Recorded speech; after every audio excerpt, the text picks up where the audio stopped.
Hey everybody, welcome to The Standard Live, which I think is what we're calling this now. I'm Annie Gauss, senior editor at The Standard, and this is the second part of our three-part series where we are breaking down this thing, the voter information ballot. Last time we did the mayor's race, and today we're going to be talking about half of the 15 ballot measures that are on the ballot, loosely grouped under the theme of reviving San Francisco. So this ranges from tax reform to transportation and a whole bunch of other stuff. So I'm very excited to have our crack business team on the pod today. Crack. Kevin Nguyen, Kevin Trong, as well as our business reporter, politics reporter, Gabe Greshler. Thanks for coming. Thank you so much. All right, so there are 15 propositions on the ballot, and this ranges from a whole tax reform, there's a reproductive rights ballot measure, great highway. Let's start with everyone's favorite topic, business taxes, which I know you guys have been writing a lot about. Prop M, what is this and why? How did it come to be? So I'm glad, Annie, we're starting with the sexiest ballot measure on the ballot. So essentially, Prop M would change the structure of the way that business taxes are collected in San Francisco. Now, business taxes are a major source of revenue for the city. It's the second largest single source of revenue after property taxes. And the argument for this measure is basically it's too complicated and it essentially incentivizes work from home because under the current structure, the business taxes are kind of calculated in part based off of how many people work in San Francisco. This would sort of switch more of that formula, a payroll apportionment formula for the real nerds in the audience, towards more of what's gross receipts. So essentially the sales in San Francisco. And it would kind of do a broad-based reform that would actually cut taxes on what you would call small businesses. So it would create an exemption for business taxes for businesses under 5 million in gross receipts. And it would essentially change that formula, particularly for the top paying businesses, your large employers, your Googles, your Salesforces, et cetera, in an effort to maybe make the burden a little bit less intense on them and make the tax system a little bit more equitable across these different categories. Yeah, I think I'll just go a little big picture here is that if we take a step back and look at which measures have like the most support and which have like garnered the most opposition, you would put, according to our excellent ballot bot. I almost called it budget bot. We have many bots, by the way. So if you haven't checked that out, check it out. But you can ask it these things, right? It's like which bill, has garnered, the biggest coalition. And this business tax was spearheaded by, London Breed, Aaron Peskin, big tech companies, small businesses, the hotel industry, the trade groups, the restaurant groups. Yeah. So this is and the reason why I think this is why we're starting with this. For that reason, it's that everyone's got their chips in this little pile now. I think one thing to keep in mind is that there is no sunset on this tax. So if we ever get to a point where San Francisco recovers or gets is not at the bottom as it is now, in order to grab any of this back, the voters would have to take this back to the ballot. So that's something to keep in mind. But right now, it seems like all the momentum's kind of piling behind this. And again, kind of making San Francisco like welcoming again, right? If we can all agree that there's been a massive retreat, this is about making it more like hospitable. So the way that they're selling the politics of this is basically a tax cut on small businesses, and it essentially is for your mom and pops, your restaurants. A lot of them will be exempted from the business tax, and as part of this measure, also they are eliminating a lot of the licensing fees that a lot of businesses would use to kind of get started. And then it also is changing, like I said, some of the tax calculations at the top of the bracket. Now, the problem is whenever you try to do a tax measure in San Francisco, they can never, in order to get sort of politically enough people on board, they kind of have to be quote unquote revenue neutral. So you can never be raising or lowering taxes. So in the short term, this is revenue negative in the sense that it's we're bringing in less money. In the long term, they're saying, oh, well, things will get better. We'll raise taxes eventually and things will happen that way. But it also leads to the question of, okay, we're cutting taxes on the bottom. We're cutting taxes on the top. Who's impacted? And it's a lot of these mid-sized businesses. I mean, I've heard some businesses being really boosted their tax revenue or their tax bill by quite a bit under this new calculation, but we'll still have to see how this all shakes out. Yeah. And by the way, feel free to send in your questions in the Q&A. If you have questions about any of the ballot measures, we'll get to as many as we can. So it sounds like the idea behind this is to reset the business tax code in a way and set us up for to be in a better position in the future. What kind of estimates are there in terms of how this will affect our revenue? So like I said, this will be revenue neutral over time, but in the short term, we're sort of seeing tax decreases in sort of the tens of millions over the next couple of years. And then the plan is to basically raise taxes at that 3-year, 4-year mark, and everything is sort of fixed at that point. So that's the kind of idea of the politics behind it. And the politics has been kind of interesting. Like Kevin noted, Mayor Breed and Supervisor Peskin are both on board on this, and as well as a broad coalition of business interest groups, and they were even able to get the unions on board, or at least the unions not on board, because this probably would have been sunk if they had a lot of union opposition to this. Is there anyone against this? I mean, when you look at your guide, it's like this laundry list of people who are in favor of this. Who's against it? Yeah, there's one lawyer who I won't name who's made a couple arguments in there, and credit to him, he does do his homework. The argument against this is that there's a bucket of mid-sized businesses that would be hurt by this, as Kevin mentioned. That could see their tax bills double, even quadruple in some cases. Medium-sized businesses in this case is defined by companies that make like 25 million-ish in annual sales. And the argument against this is that, those companies might be disincentivized to invest or hire here in San Francisco. So you have to keep that in mind too. Who are these companies in these buckets? That this person has also pointed out, I think rightfully so, is that this measure is kind of a result of a lot of backroom dealings amongst special interests in this city, kind of taking advantage of the city in like a really vulnerable spot, right? So if you go to, I don't know who would do this outside of us four, but if you go to like the ethics page, the city's like ethics page where they disclose how much time lobbyists spend with their counterparts at City Hall, an overwhelming amount of people are talking about this business measure, talking to OEWD about it, talking to the mayor about it, people from OpenAI all the way to like the hotels. So that would be, I would say, the critique. There hasn't been an organized effort to really campaign against this, but there are some pointed remarks about, hey, we're going to steamroll this through at a time when, San Francisco's ripe for the picking. Yeah, we have a question coming in from RJ who wants to know, how does Prop M affect tech startups who are not profitable in their early years? Does your profit margin matter under this system? So it's based off of gross receipts, and it kind of depends based off of the category of business you're in. They're all slightly different formulas based off of that. But basically, if you have sales in San Francisco, that is how it's calculated. So if you're pre-revenue or early revenue, you generally would be exempted from this business tax measure. Yeah, there's also, I would say, some commentary being pushed by the FOR camp that this will induce RTO, which is return to office, because right now I think the argument is that there's no tax incentive to have your employees based here. I don't know.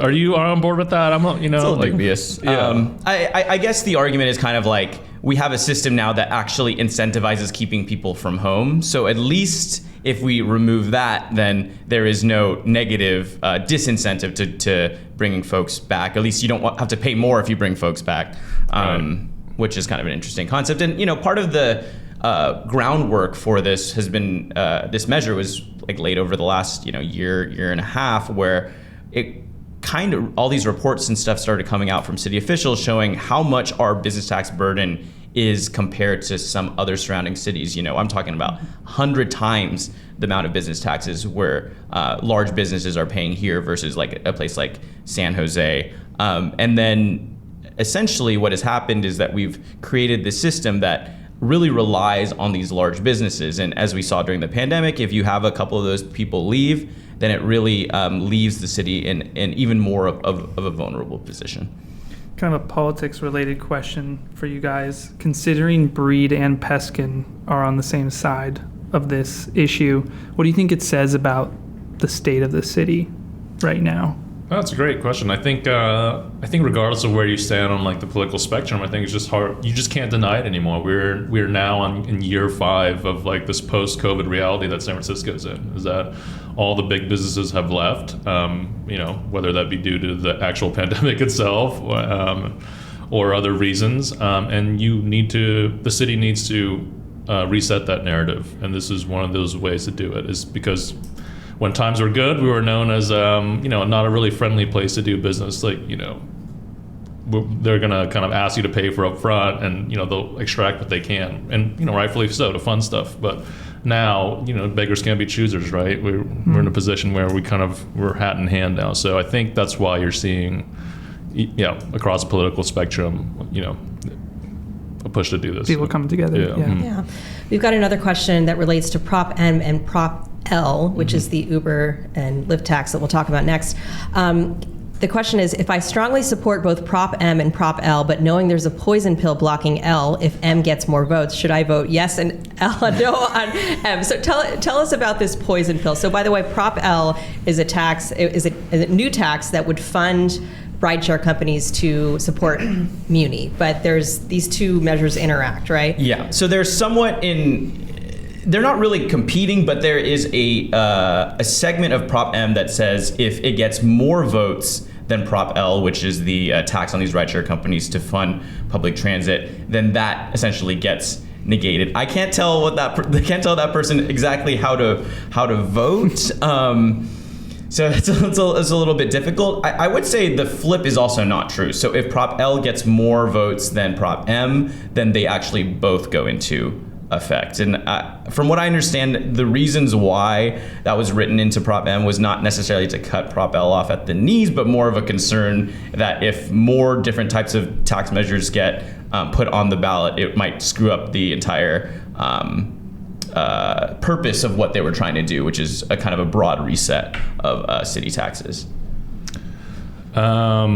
I think I would leave it at that in terms of what kneecaps what. I will just say I think what's interesting about this measure is that, on top of housing, we all know that like public transit, and especially from the city to the regional level, is like underwater, and whether you agree with this or not, like there's a huge financial a fiscal cliff that's approaching, and if this if this election's like an indictment on housing, I think what I'm hearing, and you probably know better than me, across like political circles, is that like public transit's next. Like we need to be figuring out how to fund public transit in the next couple of years, especially with the BART expansion and all that.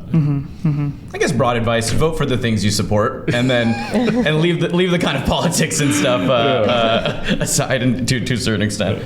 Yeah. Well, let's talk a little more about Prop L. So I just got an email from Uber yesterday warning me that if this tax passes, my, the prices may go up. Let's talk, first of all, like, how does this tax work? How much is it? And what do we know about how this might affect, rideshare prices?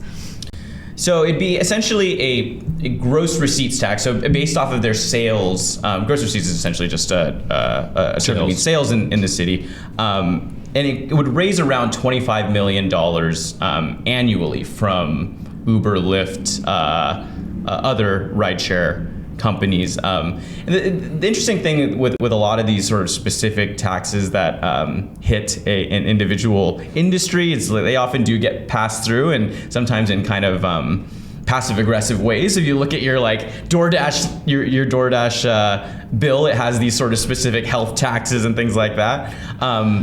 These companies do make a lot of money, and they could absorb it, but I don't doubt that they would try to add a dollar or two to your bill to make sure that what's going on. And Uber and Lyft have put in so much money into this measure, nearly $1 million, which is kind of out of sorts for a local ballot measure like this. Yeah, and there's also, according to, I'm going to drop it again, our ballot bot, there's no sunset on this tax. So again, if this is something that we as a city find that is not suitable anymore in the future, we have to take it back to the voters. So that's something to keep in mind. And anytime you're taxing businesses, they're gonna clap back, right, and say, you're disincentivizing growth. It's almost antithetical to the Prop M, what we're talking about, making it hospitable.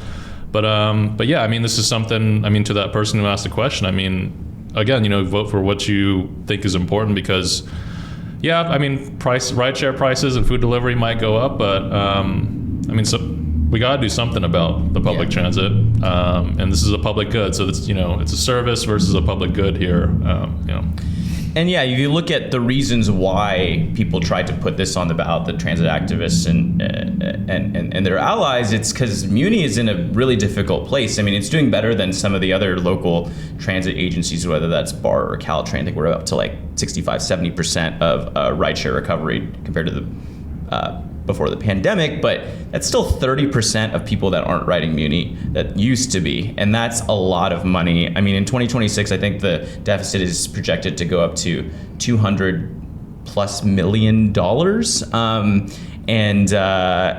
essentially what that means is like cutting lines, that's cutting service, that's cutting like the great part of living in a city like this, which is like it's kind of easier to get around than most other places. And I was actually talking to somebody, transit activist, who supported this measure recently, and I said, so what happens if this fails? And she kind of just looked at me and gave me a sad shrug and said, well, the cuts to service lines will come soon rather than later. Yeah, what do we know about when those cuts are coming at this point?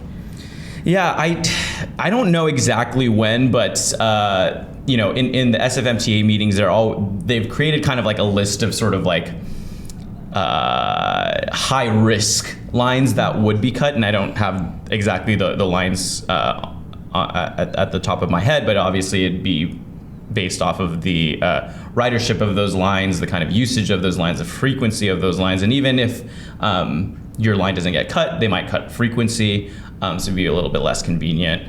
But based on what this person told me, it would happen relatively immediately, maybe up as soon as early next year. So. Yeah, and then what about the politics behind this? It seems like this has gotten fairly robust support with the local electeds and such. Obviously, Uber and Lyft are against it. Who else is opposing this? Anyone? I can also Together SF. Tech interest groups, and I do want to acknowledge, I think the elephant in the room probably is that, like, and we've written about it, in terms of, whether it be nonprofits, agencies, or even, let's say, the school district, which this week had to announce a bunch of closures, Yeah, I mean, we can kind of hold that truth in our head that, like, it is, this money, there's an argument to be made that, historical precedent says that it's not always spent wisely, or it's, or we're rewarding bad behavior, or like, negligence. Negligence is not the right term, but, like, hey, SFM people, you'll often hear opponents say that, like, hey, the school board or SFMTA got themselves into this spot. Like, we should not be rewarding them. So you'll hear that argument a lot, and I think some of that is true, just based on fact. But also, again, it's still a public good. What else are we going to do? Otherwise, they're just going to have to make financial decisions. And I'll say a couple of points on the from proponents of the measure. It's one of the major points is that San Francisco taxes these rideshare companies at a lower level than other peer cities. So even with this increase, it will still be sort of lower than that. And one of the arguments against cutting transit funding, which is an interesting one, something to keep in mind, is that transit is really expensive. It's a lot of infrastructure, it's a lot of overhead, it's a lot of concrete lines, services, like things, stations that you build and you have to maintain. And the problem when you cut transit funding is you get less ridership, and you get and then it kind of creates this downward spiral. He said it. I don't want to say that. But yeah, so you kind of you sort of create this system where the public transit system doesn't work as well. Less people use it, and then we kind of have a cascading series of impacts from that. Yeah. Keep those questions coming. Just throw them in the Q&A box, and we'll get to as many as we can. All right, let's talk about the next hot button topic, which is Prop K, which is the measure that would close the Upper Great Highway permanently. That is unexpectedly become a huge lightning rod in this election. Yes. It relates to a roughly 2-mile stretch of road in the Sunset District, but has provoked some very, very strong emotions on both sides. Gabe, what can you tell us about this? Yeah, so this fight is very, very spicy. It's been really fun to kind of dive into it and see who's, kind of coming out for and against. So yeah, like Annie said, the proposition would permanently close a 2-mile stretch of the Great Highway on San Francisco's western coast. Right now, it's open during the weekends to pedestrians, and during the weekdays, cars are allowed to go on it. And the proponents of this basically say this is, an underutilized space. It should eventually kind of turn into some sort of recreational space, and kind of, I would say, follows in the footsteps of a lot of the kind of pedestrian-friendly activism that came out of the pandemic as well. JFK Drive is a really good example. The slow streets that popped up around the city as well. And it's really been led by Joel Engardio, the local supervisor in the area. But it definitely has brought out some people who are really pissed off about this situation, and has even led to some threatening to recall Joel Engardio as well. And there was also, our colleague Han Lee wrote a story about this great battle, and in one of the, when I was doing my research, I found this video that some of you watching this might have seen of some guy yelling at people along the Great Highway. And I'm kind of forgetting whether it was he was for it or against it, but it's just created really strong reactions. Is this the white guy who crashed the rally and was screaming about people's kids and stuff? Yes. He was telling people they were killing kids or kind of went viral. That. Yeah, it was a really big deal. So why are people against this? Couple arguments that they put out here. One is that it would lead to increased traffic by closing off one part of the road, and it would push traffic to the Sunset. And I also believe there's concerns around 19th Avenue. Yeah. And then they also, business owners specifically, have concern that it could lead to a decrease in foot traffic to their businesses. If people think, oh, there's so much traffic down in that area, I'm not gonna go there to patron these businesses. So that's sort of where kind of the lines have been drawn in terms of the support and opposition. And I think it's really, if we take like a big step back, it's, I think, kind of a battle between people who want San Francisco to turn more into an urbanist, kind of pedestrian-friendly place. So you have Mayor Lennon Breed on that side of things, who's been a big supporter of these kind of similar efforts. And then you also have Scott Wiener, who's obviously a big transit advocate. But then you sort of on the other side of things, and interestingly enough, all the mayoral candidates in the race besides Breed coming out against this. So that's Lurie, Farrell, and Peskin. And as well as, I believe, the supervisor challenging Myrna Melgar in that district as well, who I think are kind of like trying to, probably in their races, to capture this kind of more homeowner-oriented car, pro-car kind of group in San Francisco. And so that's kind of where things have gone from there.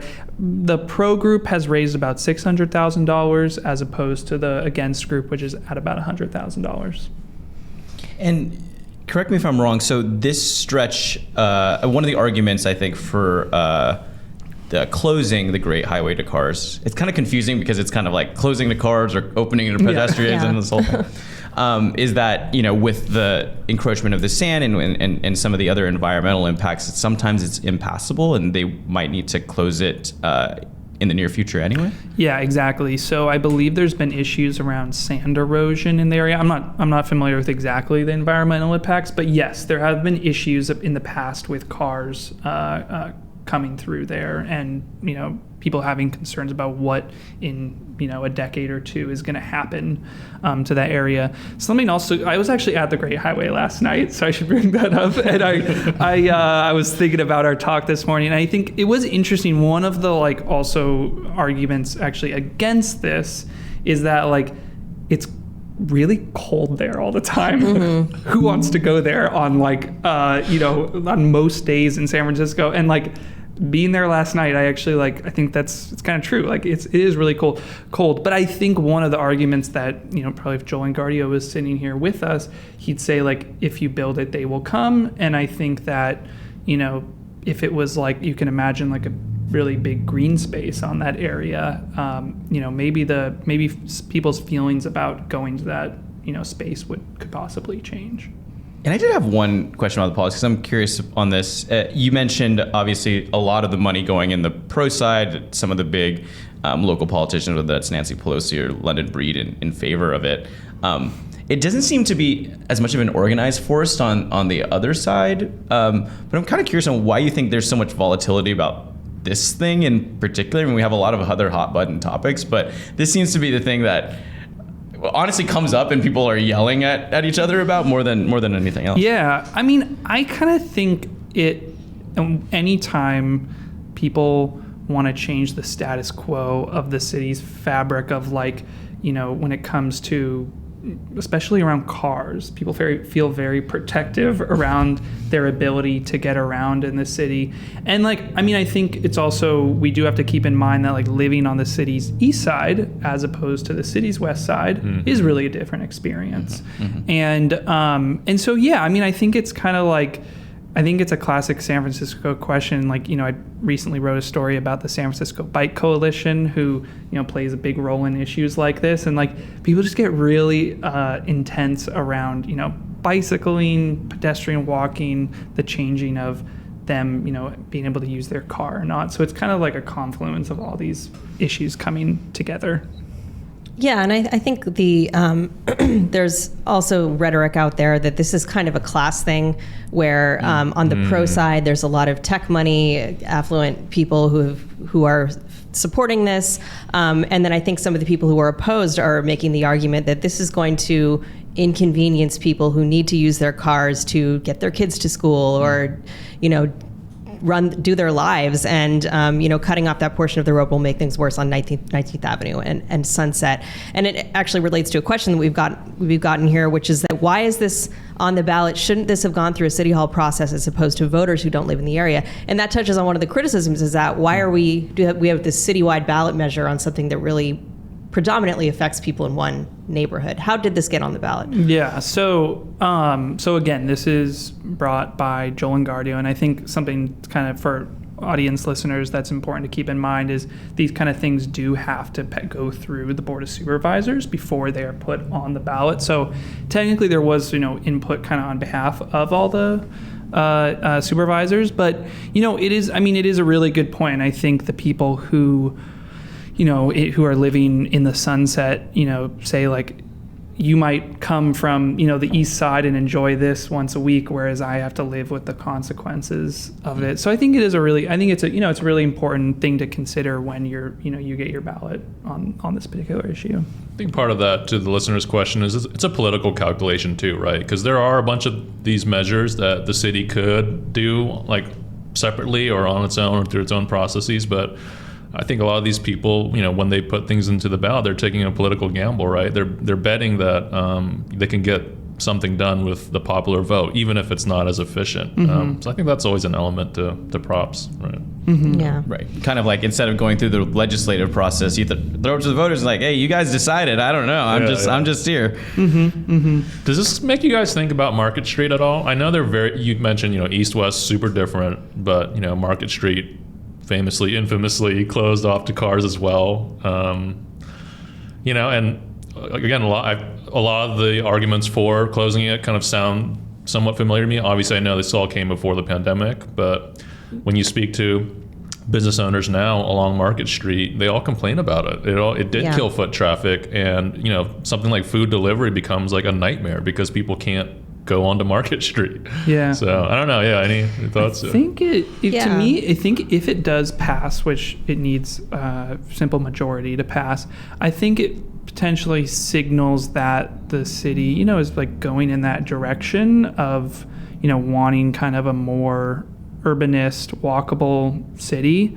But if it doesn't pass, it might kind of show that this movement in the last half decade or so is really retreating. So it's going to be a really interesting test case to see maybe for Market Street too going forward what happens. Yeah, we have a kind of more of a comment from Elliot, who's pointing out that the portion of the Great Highway south of Sloat will close in 2025 due to erosion. So there's sort of a broader question about the Great Highway with some of these environmental factors. And I think that's often invoked by the people who do want to close this road and say it's kind of, sort of slowly dying. It's already going to close eventually, right? Right.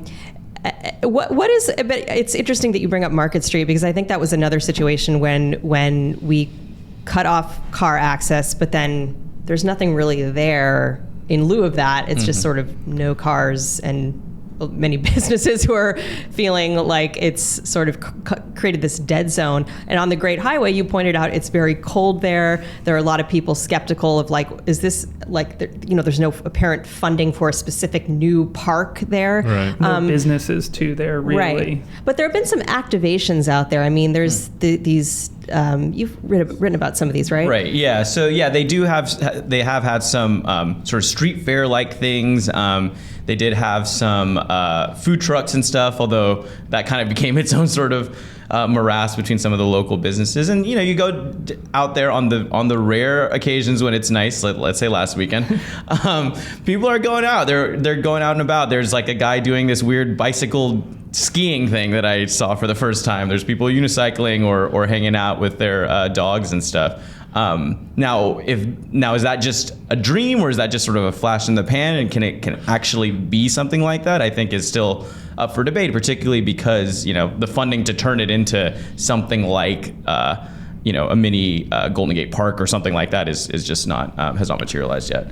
I think my sense too, as just someone who likes to go to San Francisco's parks, is I think if it only offers a green space for people, I don't know if they'll choose that one over why not just go to Golden Gate Park or the Presidio or elsewhere. I think it for it to succeed, it would have to offer something kind of unique, a really interesting kind of what if they had food trucks every weekend or something to pull people there. That's aside from the ocean. That would be there. Yeah, maybe like a hot toddy cart, some extremely hot chocolate. A couple hot tubs? Maybe? Yeah. Let's try it. There you go. We'd have to revamp our world around street food. Heated blankets everywhere. Yeah, right. Just those propane burners every 5 feet. Yeah, we wrote about this in our political newsletter the other night called Power Play, which you should all subscribe to if you haven't. But it is interesting that Nancy Pelosi is being so out in front in support of this, and it's raised some speculation about, is she going to go back to Congress and get a ton of federal money to do something interesting with that space? So we shall see when we know what Congress is going to be. Nancy Hot Tubs, please. Yeah. She has 5 in her house today, so it's okay. We'll name them after you. Yeah. Well, so what does history tell us about how this might go? Because we had, it was 2022, right? When Proposition it was Prop I. Yeah. And that passed pretty handily, right? Yeah, exactly. And I mean, one of our colleague Han wrote kind of an interesting, in I believe it was Power Play, about how during Prop I think data showed after that Asian Americans voted mostly against this measure, and so that will be a really important group of people to get on the side of supporting Prop K. And so, it'll be really interesting to see how that all plays out and whether there is going to be support in that regard. Yeah. And what do we know? This relates to a question. Does Prop K allow a delay in closing for some years while repairs are being made on the other parallel routes? What do we know about when this takes effect? Mm-hmm. Yeah, I'm not exactly sure about repairs in terms of the streets around it, but I believe, and you probably want to fact check this, is that it I'm ends asking up our bot, starting don't worry. I believe it ends up starting in 2025. Proposition, according to the bot, which has studied the voter guide, Prop K will take effect immediately upon approval by voters. Yeah. Yes. And the bot that we're referencing is we created a bot with the voter guide. If you go to sfstandard.com and go to our politics and policy section, you can actually ask your own questions. You can query the ballot basically using the bot that we made, the ballot bot. All right. So let's move on to Prop F, which is about another hot topic, which is how are we going to get more police officers, which is something that pretty much unanimously all the elected officials want to see. We have a significant shortage in our police department. Prop F is aiming to fix that. Mm-hmm. What does it actually do? Yeah. So again, Prop F, well, I should take a step back. Pretty much everyone kind of agrees that the police department is really lacking in officers. To give some numbers on this. Understaffed. Yeah. Mm-hmm. I think they want to be at about 2,100. They're lacking by about 500, so we have about 1,500 officers out there. What it would do is that it would incentivize police officers who are about to retire to stay on for a little bit longer. And in return, they would get some really kind of nice financial incentives. They'd be able to receive both a salary and a pension at the same time. That pension actually would go into a separate account where it would receive 4% interest. Few kind of other details on what those officers would be doing. They would have to be doing either I believe it's kind of like on the ground foot patrol kind of work or actual investigating. So, and I think the reason for that is the police department is lacking in both of those kind of areas. This was brought about by Supervisor Dorsey. The official program that the officers could enter into is called the DROP program. And kind of some interesting history on it is that in 2008, the city actually had a very similar program. It was not exactly the same. I believe there were kind of less guardrails in terms of who could participate in this. And for this time around, just another additional detail, it'd be for police officers who are above 50 years old, and it would they would be having to have been in service for 25 years. But going back to the 2008 item that was similar, it only lasted 3 years. And I believe it was that the city had concerns about how much this was costing the city. Mm-hmm. And that has really been the main line of attack for opponents of this proposition, who broadly have kind of been a progressive coalition. When it was at the Board of Supervisors, it was voted on, and Supervisor Hillary Ronan, Shaman Walton, and I'm blanking on the third progressive. Yes, Dean Preston voted against this. And there's a couple of other kind of arguments they're making for this. One is that the data shows that police officers who are leaving the department are not leaving when they're like 50 years old. They're actually leaving after 5 to 7 years of service. So kind of the dropping off is not really happening at the end. It's happening a decade or half a decade into when you're with the police department. And then the other interesting argument they're making is that there's been multiple stories written about this, and there's some data to back this up. And I think Mayor Bree just had an event about this, is that they're starting to see a little bit of an uptick in the number of police officers who are flowing in to the department, the academy. And so the opponents say, hey, look, like we're already kind of starting to solve this problem. Why put this huge financial burden onto the city, especially at a time when we're facing a budget deficit, and the next couple of years are, probably going to be kind of tough. If you look at how much some of these officers are set to make if they did enter into this program, opponents, have thrown out a number of around $500,000 per year that these folks would be making, which is, I mean, considering how much they make already, which is somewhere around $250,000 to $400,000, probably, I would guess it's probably a pretty accurate number. And so this is going to be a really interesting one. I think the kind of climate right now of people, seeing public safety as a major priority. The fact that everyone can agree that there kind of is this issue around the police department staffing. I wouldn't be super surprised if it passed. It needs a simple majority. So this one will be really interesting. I think it'll also be kind of a bellwether of the kind of potential moderate takeover that some are expecting to happen in the election. And if it doesn't pass it, it'll show that kind of that general criticism around law enforcement on the progressive side has really been able to kind of retain itself. Mm-hmm. I think listening to you, it sounds like the main critique is that if we can all agree that the problem is understaffing, that this will fundamentally not actually add new officers. Is that kind of like the crux of the opposition? Like, exactly. And I was speaking to someone on the phone yesterday in Hillary Ronan's office that they did also bring up a really good point that the officers who are opting into this program, it can be up to 5 years that they're in the program, but there's no they don't have to stay for a certain amount. There's no requirement that they have to stay for 3, 4, 5 years. They could be in the program after a month and drop out. Yeah. Someone else actually brought up, the same person brought up a really good point of what if people sort of enter into this program 5 years before they were already set to retire. So so they just boost their salary. Yeah, kind of potentially cheat the system a little bit is another kind of interesting point on it. And so, I think there's really interesting arguments on both sides.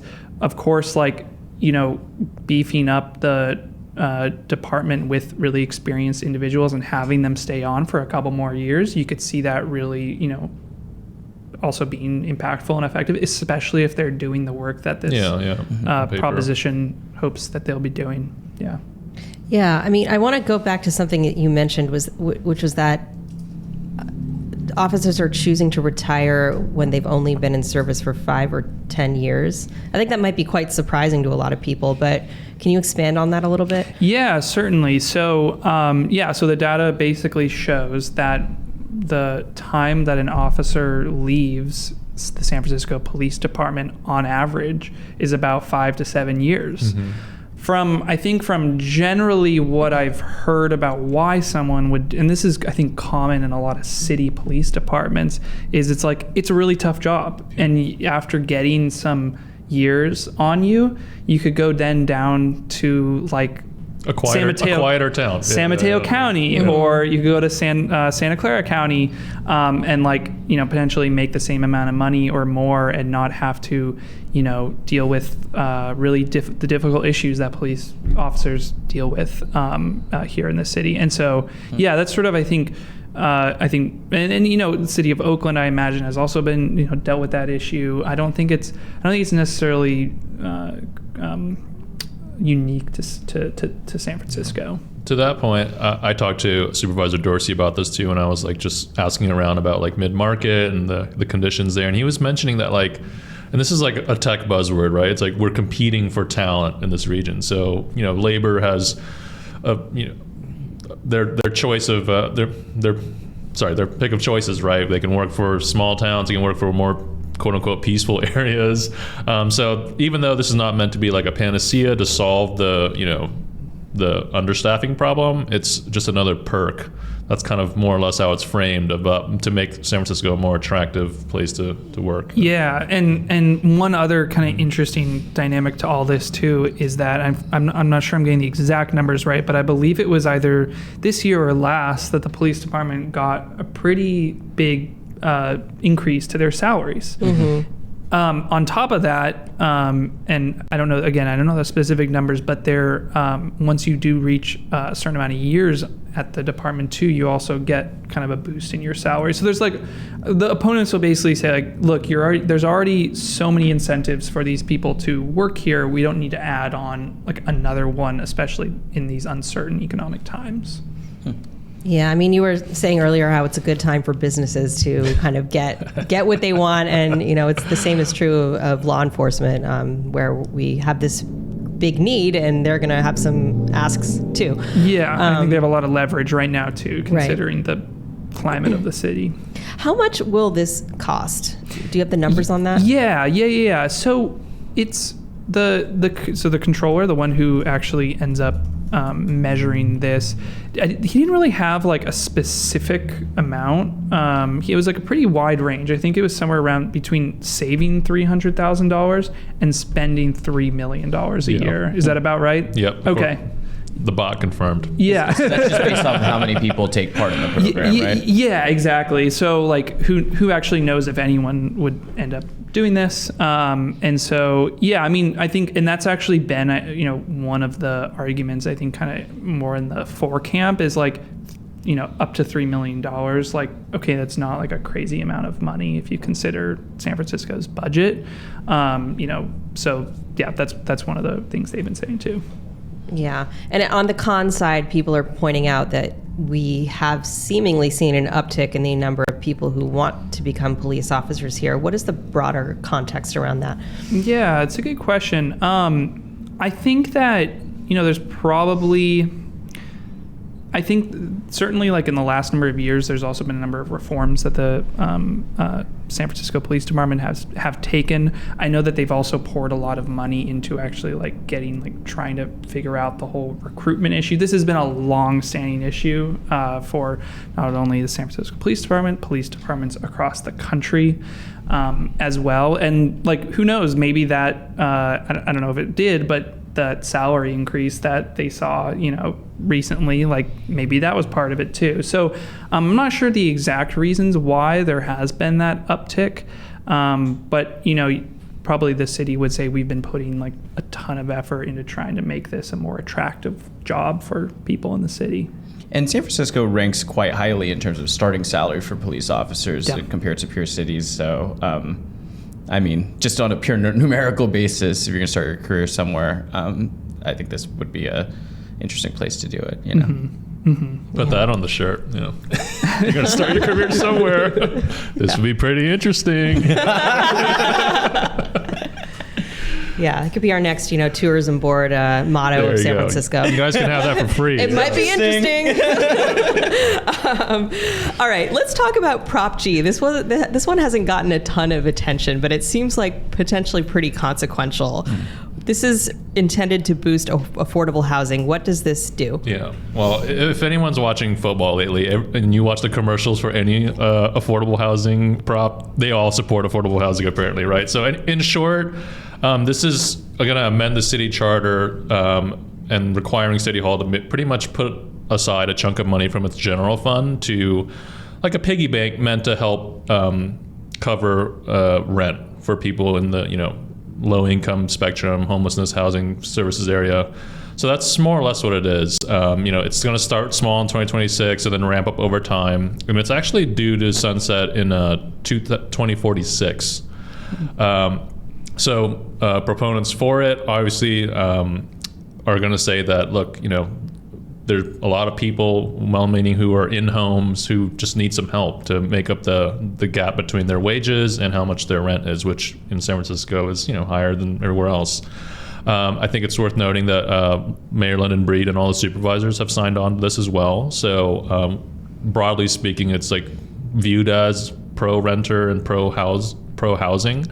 But if you were to kind of take the other side, is that this isn't really subsidizing rent doesn't solve the affordability crisis. It helps some people pay rent, but it might also kind of it doesn't produce new housing, and it might incentivize some landlords to factor that in, that you're getting some assistance from the government. So I mean, it's got some legit downsides, and it's a Band-Aid, but it's more. It is what it is. It's setting aside money to help people pay for rent. Do you know who would be eligible? Yeah. For So this? I think it's important maybe to talk a little bit about scale and who exactly would be eligible. So whenever we talk about affordable housing, they use this term AMI, which is average median income. And that's tagged, what is it right now? I don't know. Let's say it's 100K or whatever, something like that. And basically this would be for seniors, disabled people at 25% of that number. So we're talking about people who are very low income, in some cases in pretty severe poverty, who are housing insecure. For families, we're talking 35% of AMI.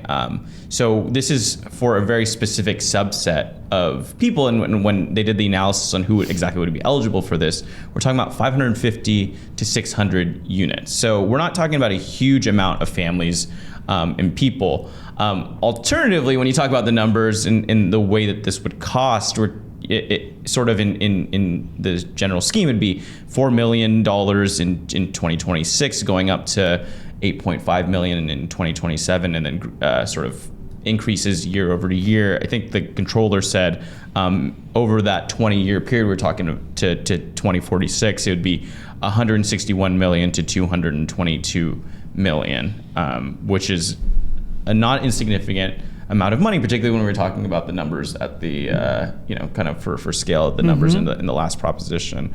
But the open question is, like, what would these people do if they weren't not subsidized in this sort of way? And a lot of them would probably go into homelessness or other forms of housing insecurity, and may stretch city resources and city budgets in other different ways.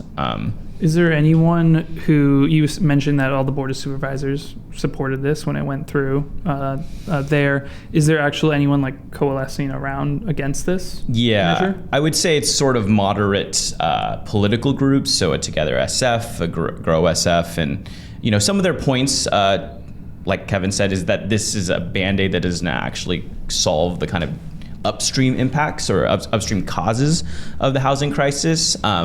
And one of their arguments is a process-based argument. It's like, if this is an important thing to fund, why don't we fund it every year as part of the budget cycle and allocate money based off of, one, the city's financial situation, two, how much need there is, versus just kind of creating for the next 20 years this piggy bank of money with an unclear understanding of either how that would impact our overall economic situation, and then also how many people would be helped. Mm-hmm. Yeah, so so this is very low income people, seniors, families. Is this a population that's already living in subsidized housing, or is this intended to subsidize are these people trying to make it work in non-subsidized housing? This provides sort of not a voucher, but so a lot of these people are in what is considered affordable housing or subsidized housing. So we're talking about the subset that can't necessarily even afford that under their current incomes. So making up the gap there. These aren't people necessarily that would be living in typical market rate apartment buildings. These are people who are already struggling to live in the subsidized or affordable house, not necessarily subsidized, but maybe like deed restricted affordable housing that we've already created, that they can't even pay the rent to the current landlords. So this money would actually not go to the people themselves. This would go to their landlords. So that's another argument that I've heard against it, where it's like, okay, are we just sort of like sort of incentivizing creation of this system where it doesn't really help the people. I mean, it helps them in keeping them housed, but doesn't actually give them the direct money that they need to stay in the putting house. money in landlords' pockets is quite the pitch in an election, right? Yeah. Right. That's always popular. Yeah. Considering the kind of the political climate of people, feeling, I guess, critiquing the way homelessness has been dealt with in this city, are we ever gonna like truly find a solution? We're spending so much money on it. Do you feel like that's all that any of that kind of feeling among voters is gonna play a role in this, or is it just kind of like rubber stamp, kind of like let's move along kind of proposition? I think when you look at sort of rental assistant rent control measures, they're generally broad support across even some homeowners and things like that, people that wouldn't necessarily be impacted. And I think part of it is has to do with San Francisco's identity of being a place that helps people. Mm-hmm. And particularly when we're talking about, this is not directly homeless people, this is like to help people who are at the verge of homelessness. These are people who are housed or who are in danger of going on the street. So I think part of the political calculation people have been making is, this is not necessarily, this is a way to stop the problem from getting worse. Mm-hmm. But I foresee this like passing relatively easily. Yeah. All right, so in the remaining 6 minutes we have left, we're going to talk about the two bonds together. Speaking of expensive things, there are two bonds on the ballot, one related to schools, one related to infrastructure. These are A and B. Can you summarize what's in these? Yeah, sure. So let's actually just start by talking what a bond is, because I feel like bonds are always on the ballot and nobody really understands. A lot of people don't really understand what they are. So essentially what this is you're borrowing money from future tax revenue to pay for things now. So you get the money up front for, in this case, we're talking about improvements to schools and... That's Prop A. Yeah, Prop A, schools and school facilities. And then for Prop B, we're talking about community health facilities, mental health facilities. I think Harvey Milk Plaza is actually a beneficiary of that as well. Laguna Honda, San Francisco General. Right. So what that does is over the course of the next however many years, there are small increases in property taxes that eventually go back and pay for both the principal, which is how much money that these institutions get if they pass, and then the interest payments that go along with it. So yeah, Prop A, I think as you were saying, it goes into, it's $790 million for SFUSD, going into seismic upgrades. Some of the arguments is like a lot of these classrooms are in portables that aren't really in good shape. We're going to fix that. We're going to create a new cafeteria system because, school cafeteria food is a voter issue now. I always liked it when I was. Yeah, I didn't mind. I didn't mind the bad pizza. The square pizza. So they're basically saying, a lot of these facilities are aging. We need the money now to fix them. And because it's a school measure specifically in the state of California, this needs only a 55% voter threshold to pass. And just super quickly on Prop B, so it's a $390 million bond measure, again, going towards health infrastructure, actually adding, I think, infrastructure around family homeless shelters, and then also public spaces. So Harvey Milk Plaza, they want to, I believe, kind of revamp it and make it, totally kind of different space. So similar, but a little less money and going towards different things. Yeah, and bonds usually pass in San Francisco, right? I mean, I think like most people are just generally like, sure. So I think especially when they're for public goods like healthcare, school, or public transit, I think, people see the value in that, even if they can't articulate the tax hike or how that'll affect them. So our bot calculated that for both of these measures, it'll take, 25 or so years to pay all these loans off. And you're going to, there's going to be a huge chunk of interest too. I think for the school one, for $800 million a bond, we're going to have to pay back like $1.3 billion after interest. Mm-hmm. Are they the most efficient way to keep all of these systems funded? No, but they are, I think once people start to look at the timeline or history of these things, they're often necessary, because where else is the funding going to come from? Yeah, I think one other just kind of interesting thing is that there's a state ballot measure, Proposition 5, which would actually lower the threshold needed to pass bonds in, I believe, throughout the state. Yep. And so, they might even become kind of like, there might be even more of them now that people see an opportunity to pass them. And it would lower it to 50%? I think it's 55%. Okay. Yeah. Yeah, so Prop B currently, if Prop 5 doesn't pass, then it is at 66.6%. But so they're all kind of like in conversation with each other, we'll say. Ooh, that's a good word. I like that. Yeah, our reporter Han Lee has been following the school bond, and there is some concern on people who are proponents of this bond that the turmoil in SF public schools could make this harder to pass, that people aren't they're seeing all this chaos at the school district, and they may not be inclined to, give it a whole bunch more money. So we will see how that plays out. Have you all heard anything on that front? Yeah, I mean, certainly. So for listeners who are tuning in, you probably saw that the school a closure list came in. Was it 2 days ago, I believe? Mm-hmm. Tuesday. Tuesday. And I think it depends how, kind of widely I think the discontent is among people's view of what how bad the school situation is. But yeah, I wouldn't be surprised if that certainly played a certain role in how that ballot measure is going to pass. Yeah, and that just goes back to the point I was making earlier, is that, we can acknowledge that these institutions are flawed and they're not the most efficient. But I think, any listeners, if you're watching like Abbott Elementary or English teacher, I think we can all acknowledge that, like, even in good times, I think, schools would still have to be fundraising this money somehow. That's something I would keep in mind. But yeah, undoubtedly, the school district has not done themselves any favors in terms of positioning themselves as trustworthy or reliable. Yeah. All right. Well, we'll leave it on that note. That's all the time we have. Thank you all so much for joining us, and thank you all for tuning in and for your questions. Join us next week. We're going to be talking about all the other ballot measures we didn't get to today that are oriented around reforming City Hall. So we're going to be digging into those next Thursday, I think. So check us out at sfstandard.com for all our coverage. See you next time.